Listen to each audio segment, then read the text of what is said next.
Mummy বলো শোনা, আজকে কি বানিয়েছো? আজকে কি বানিয়েছি? হ্যাঁ। আজকে প্রথমে বলো কি বার আজকে? আজকে তো টিউসডে। হ্যাঁ। ভুলে গেছো? মা আজকে মঙ্গলবার, আজকে আমাদের নিরামিষ। তো আসো, শুভ দুপুর বন্ধুরা, চলে আসলাম আজকে মঙ্গলবারের লাঞ্চের থালি নিয়ে, একদম সিম্পল। তো চলো দেখাই এক এক করে। এই যে এখানে তো আছে গরম গরম ভাত, ভাতটা অনেকটাই গরম, এই যে ধোঁয়া বেরোচ্ছে। দাঁড়াও, তারপরে শেষ করে দেখাই।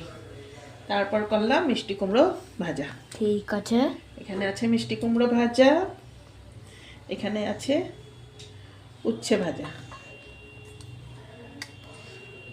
এই আমার উচ্ছে ভাজা,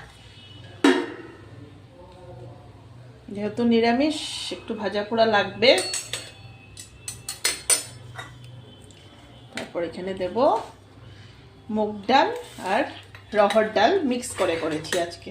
আচ্ছা আচ্ছা, এই তো বাটিতে পড়ে গেল গরম গরম ডাল। তবে ডালটা অতটা গরম নেই, ডালটা তো রান্না করার একদম প্রথমে রান্না করেছি, তাই ডালটা অতটা গরম নেই। এই তো পড়ে গেল ডাল। তারপর সবজির মধ্যে শুধু করলাম আমি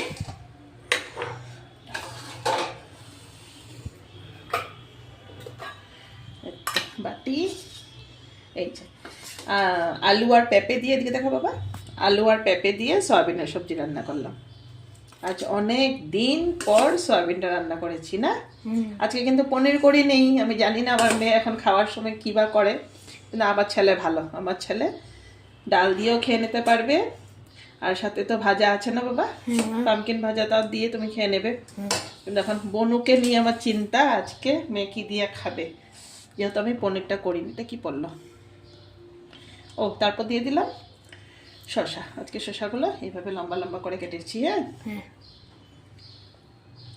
আর লাস্টে একটা আইটেম আছে, দাঁড়াও,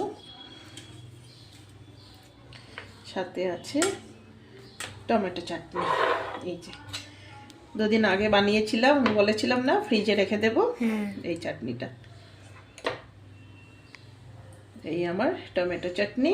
ব্যাস, আজকে দুপুরের থালিটা আমি এইভাবে সাজিয়েছি। দেখো, এখানে আছে গরম গরম ভাত, তারপর আছে মিষ্টি কুমড়ো ভাজা, উচ্ছে ভাজা, ডাল, সাথে আছে আলু সয়াবিনের তরকারি, টমেটো চাটনি, শসা। ব্যাস, এইটুকুই আজকে দুপুরে রান্না।